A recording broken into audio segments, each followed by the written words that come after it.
Yo, yo, yo, yo, yo, yo, yo, yo, yo. Are you getting yourself hyped up for tonight's episode? Yes, we have to.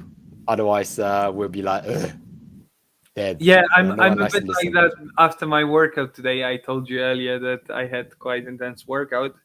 Yeah. Credits to my CrossFit coach. Um, before we start tonight's episode, Mm. um, I want to say something uh, publicly, Oh, something related to our Instagram profile. By the way, go follow us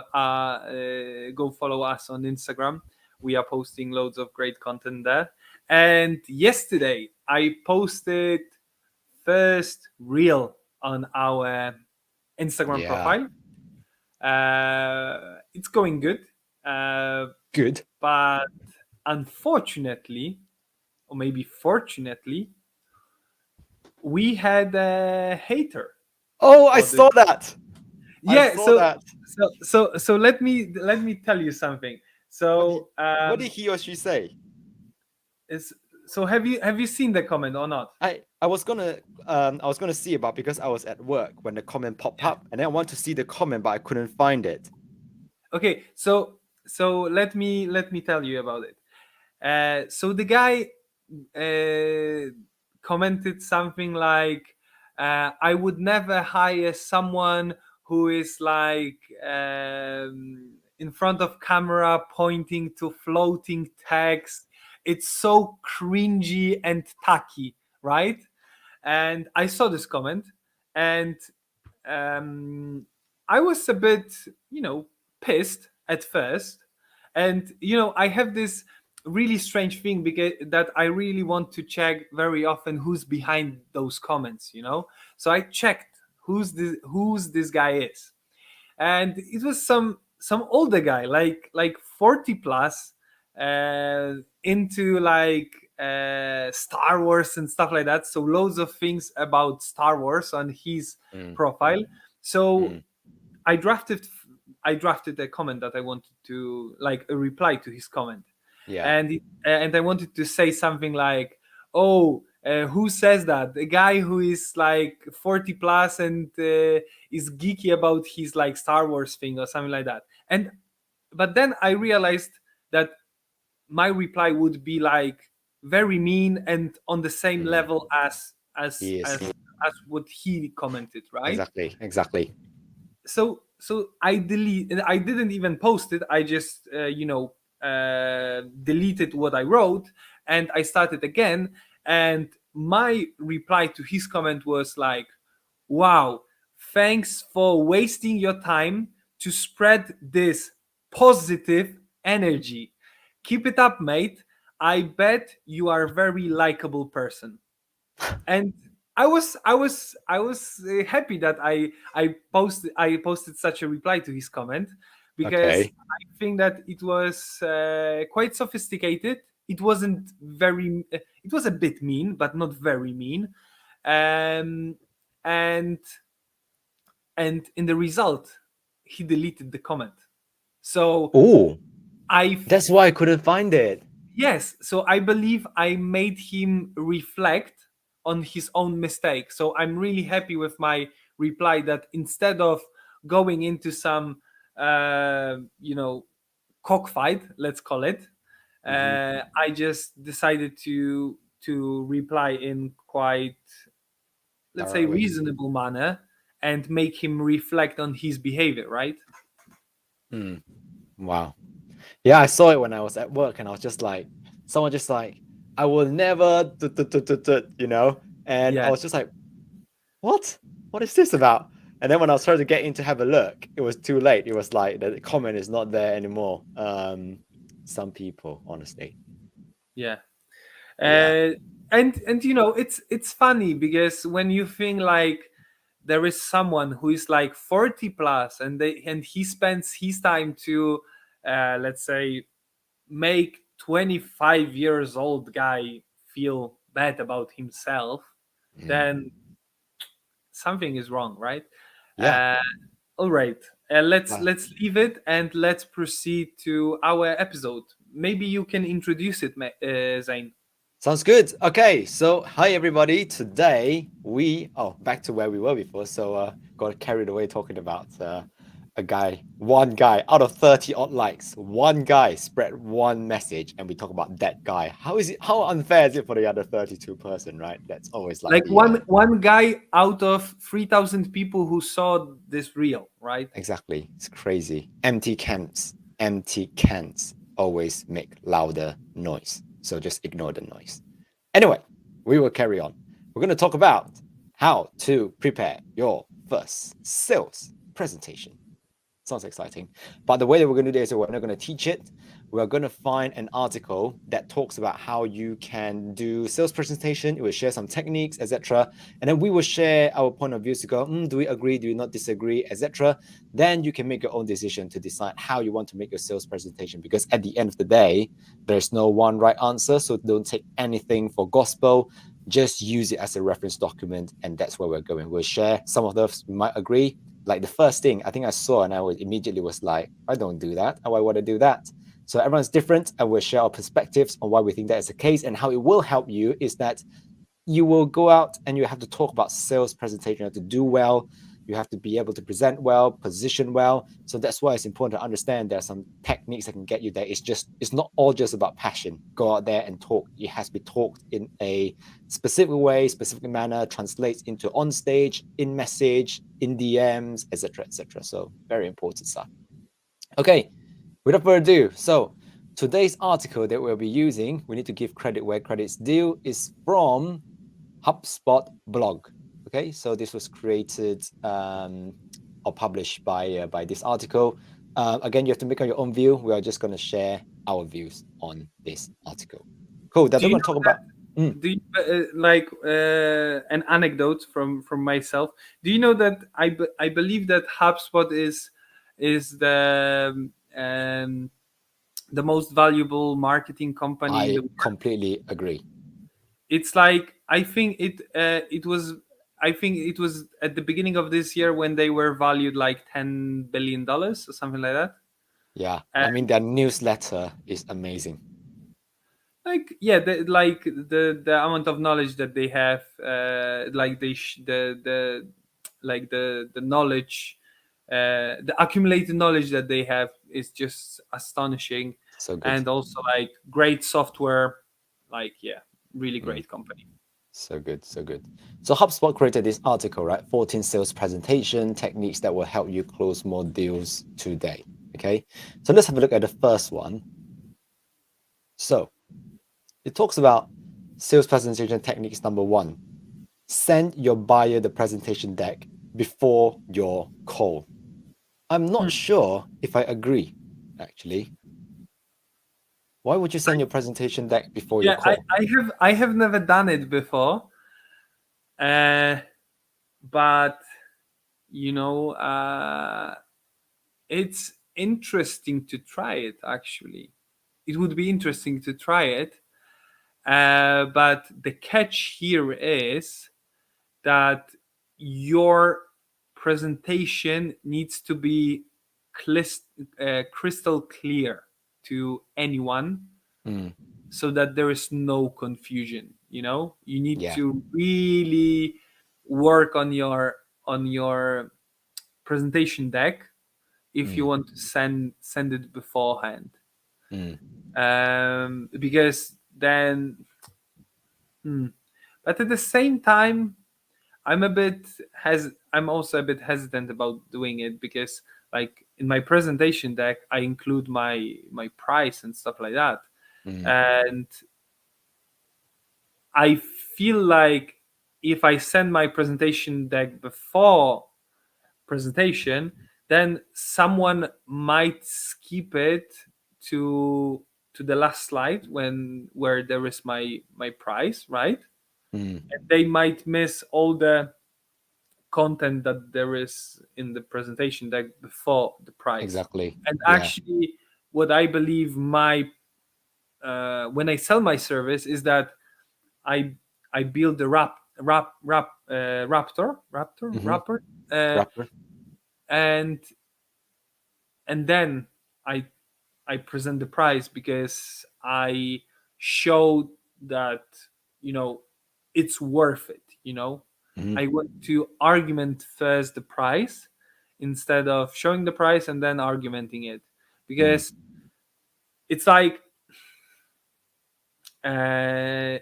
you are trying to put the train on the right track first, Mm. and then You you can talk will about show the the money. destination instead of showing the destination, and you know, you will have to fight this opposition, I would say, because Mm. some people might have price for your services already in their head, and they will see the price that is not even close to their price, and they will be very like, okay, like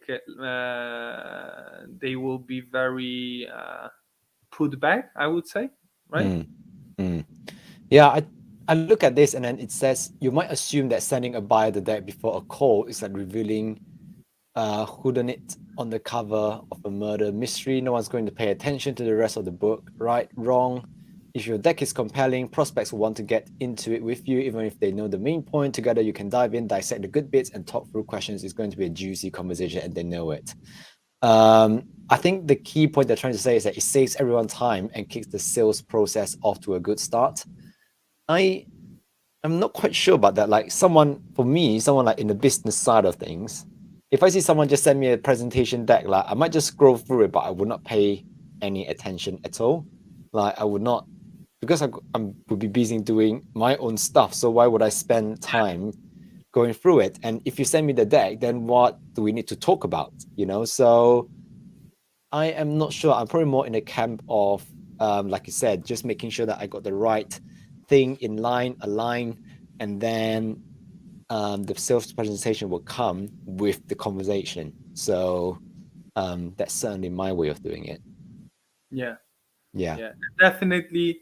Even if you consider sending the deck before, and maybe you want like an idea that just came to my head to be a bit tricky and sending the deck without the Mm, price.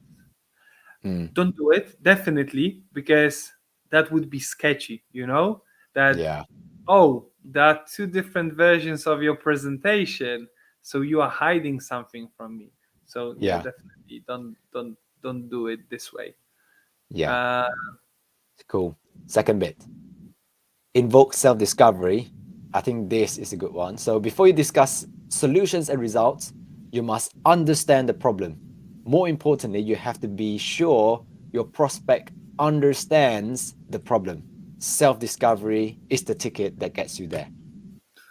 Is- uh, yeah, yeah, you can start. I will follow up. Okay, because when I first saw it, I was like, yeah, this is the thing. If your story describes their problem better than they can describe it themselves, they will automatically assume you have the best solutions.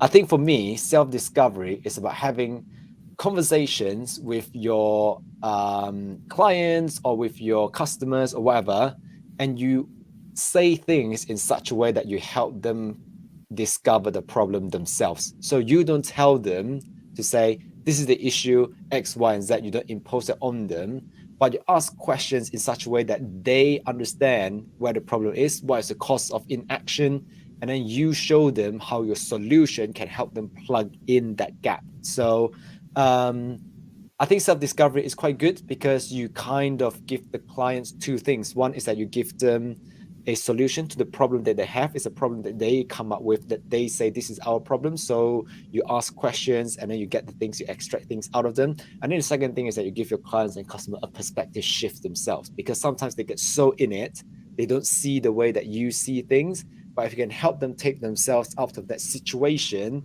and you help them see things from a different perspective and help them to go, okay, I can see how your solution make them make the story work inside their head, then I think you have got an easy sell in front of you. That's my view. Uh, hmm. I think it really depends on the industry. I would Okay. say that if it's for your personal coaching, then yes, you have to discuss it with your potential customer. Like you cannot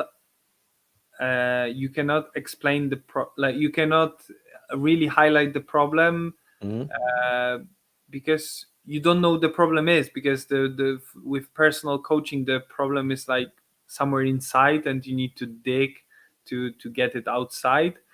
But for example, in my industry, like when it comes to social media marketing, loads of things are on the outside.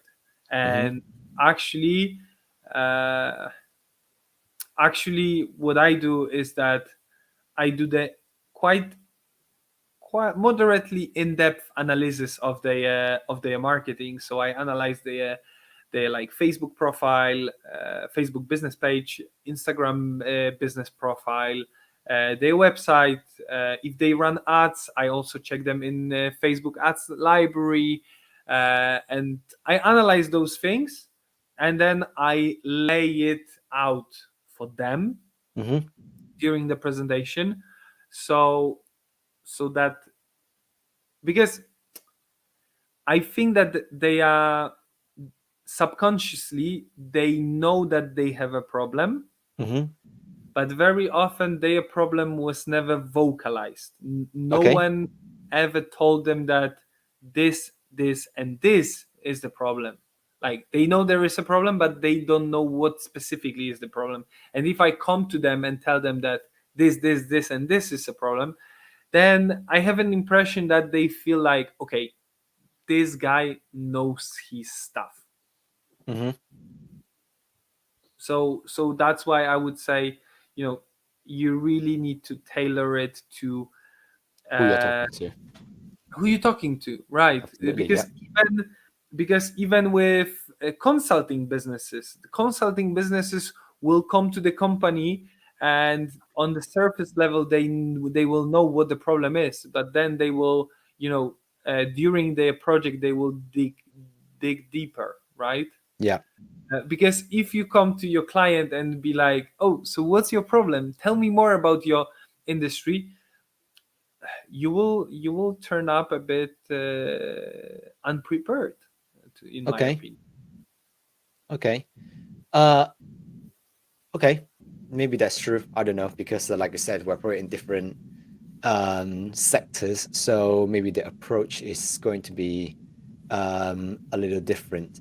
But would you say in your sales presentation or whatever, would you probably spend more time on the problem or would you spend more time on the benefits and solution?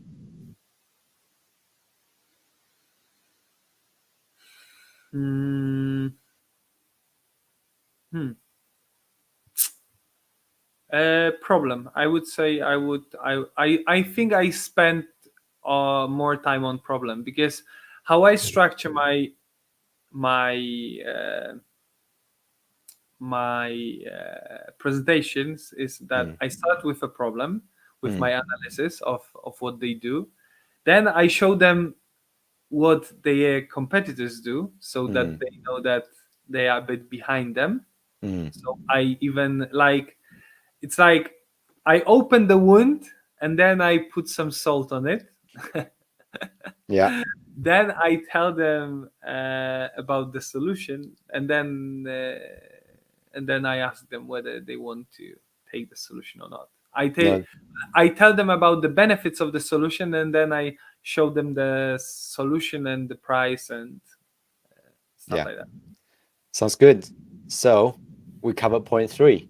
Woo! So basically, this point three is talk about point A, don't skip to point B, and this is what they talk about, which is they want you to focus on the problem because they want to go from where they are, point A, the problem, to a desired outcome, point B. So they want you to talk about the problem, don't jump straight into the solution, Yeah, so which I agree. I think really nothing to cover here from our side, Exactly. because I think we largely discussed it in the previous point. Number four, insight is your number one lead story. So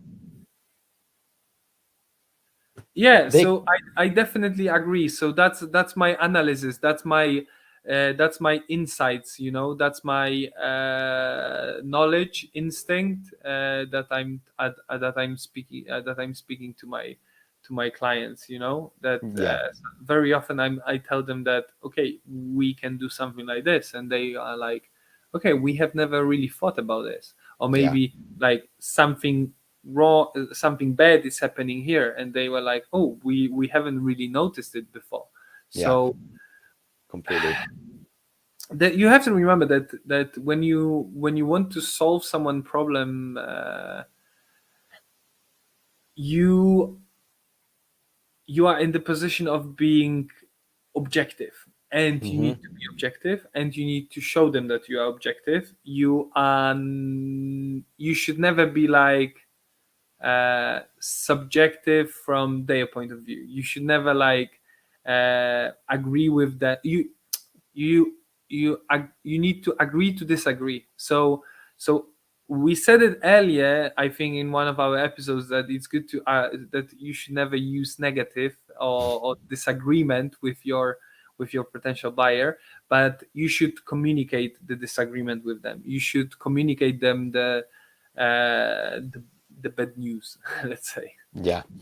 Yeah, I completely agree. I think insight is it's like if your clients find someone else from outside, all you have to bring in is insights. That's it. It's like that's something that they need an extra pair of eyes to look at, and you must be that extra pair of eyes to be able to bring value to your customers, to your clients, or whatever. So I fully agree. Like insights, definitely comes first. So that's good. Next one. Let's try a different layout. Boom. Don't lead with differentiators, lead to them. Think about what makes your product unique. Nothing you say about differentiators matters if your buyer doesn't value that differentiator. This is a good one. What do you think? uh, you know what, from business formulating point of view, uh, it's quite hard, Mm, because if you have a new business, it might take you some time, months or years, to really find your differentiator. differentiate. Yeah. Because at the beginning, you might think of some differentiators, but really strong differentiators are not easy to copy. And at the beginning, you might only have some assumptions about uh, what's in your business that cannot be easily copied, right? Mm-hmm. But only time, experience will show you what what uh, what really cannot be copied from you. Yeah. I think differentiator. So I think differentiator for someone who is new is hard. It's hard to do anything that differentiate yourselves from other people or what your services are, etc. The only differentiator is you, basically. It's like how you choose to do things, how you choose to work with your clients, how you choose to interact with other people, how you choose to bring insights, how you choose to do your homework, how you choose to charge, how you choose to spend your time. I think that is the only differentiator you have, which is you as a person. So actually, um, when they talk about differentiator, I think it's more about who you are. So because let's face it, right? Why should your clients take you as a business partner or as a agency or as a whatever if you're new, right? So the only way that they can see value probably is that they see something inside you that is different from what they see from big agencies, for example. So were you going to say something? Yeah. 100% agree with that. That's what I used to say during webinars that I run for lawyers and insurance brokers. Mm, I told them that if you want to create your personal brand online, be yourself, because then you will attract to your brand, people who let's say match yourself, yeah. Yeah. because I believe you cannot work with everyone, Mm-hmm. and you should not work with people who do not who are not on the same wavelength as you are. Mm-hmm. So that's why in your marketing, in your sales process, show your true self. Because if you will be uh, pretending to be someone else, a they might learn that you are pretending to be someone else, and definitely you will not close the sale if they learn that you are just pretending. B, you will not create a long-term relationship with them, Mm-hmm. business relationship with them. Mm-hmm. There is no way, because like you cannot pretend to be someone else for very long time. You will Mm-hmm. eventually start to show your true face, and this true face might not resonate with these people. With people. Yeah, exactly. Exactly. I fully agree. It's just like you just have to be comfortable with being yourself when you put yourself out there. That's the only thing that really matters. So cool. Next one. I've jumped through a few in the middle because I think they're quite boring. A few in the middle, Okay. they're like kind of like boring stuff. So this one, turn your presentation into a conversation. We need a two-way dialogue is going to make your pitch feel more natural. Stay away from one-way conversations like this one. We just keep talking. Keep it two-way conversations. I agree and disagree. Oh, okay, interesting. Why? Like, it depends. because How? because you will like, I met people, potential buyers, who who were easy to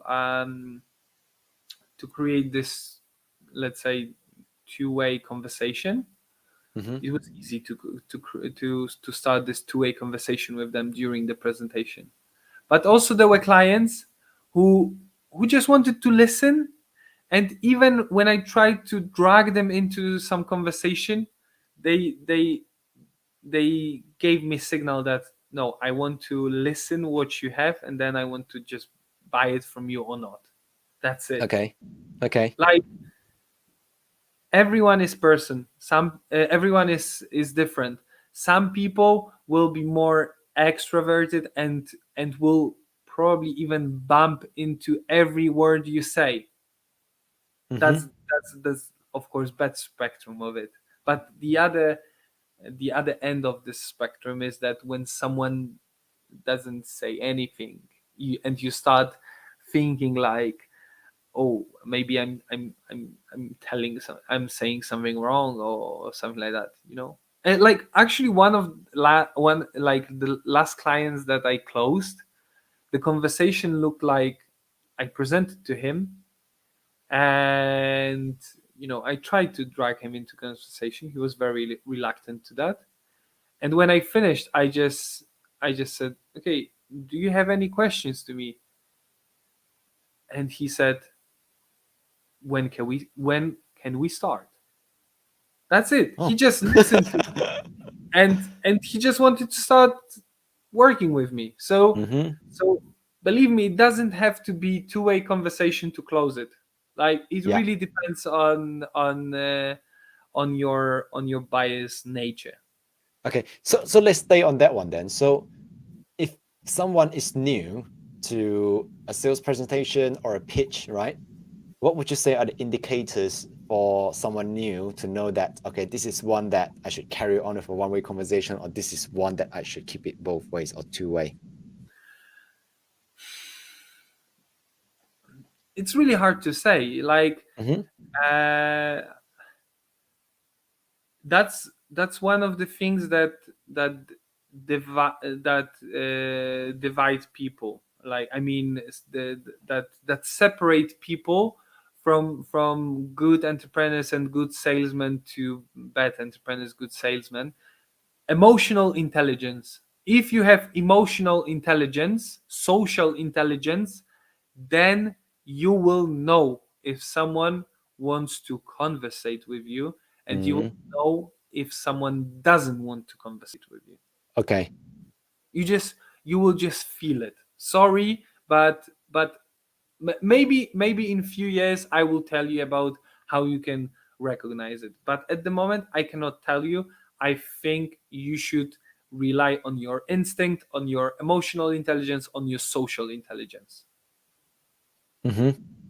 Okay, so you're basically saying it has to be down to you, and then you have to work it out yourself on the spot, right? I think also it comes with experience. This kind of things. It's like Yeah, first time you'll get it wrong, and next time you might get it right. And the whole point is about um, understanding how best you want to present your information and be comfortable with failing, right? Like you might not get it the first time, but that's okay. Just carry on to the next one, and then just keep going, keep going, keep going, and then eventually you will get there. So that's probably the other thing. So I definitely think, when I first saw it, I thought, you know what, I definitely would say I would much prefer a two-way conversations. Like that's just myself. And I think about when I'm in an interview situation, for example, I don't want to go into an interview where I'm the one who just keep talking, talking, talking, talking, and the interviewer just like, yeah, what about this?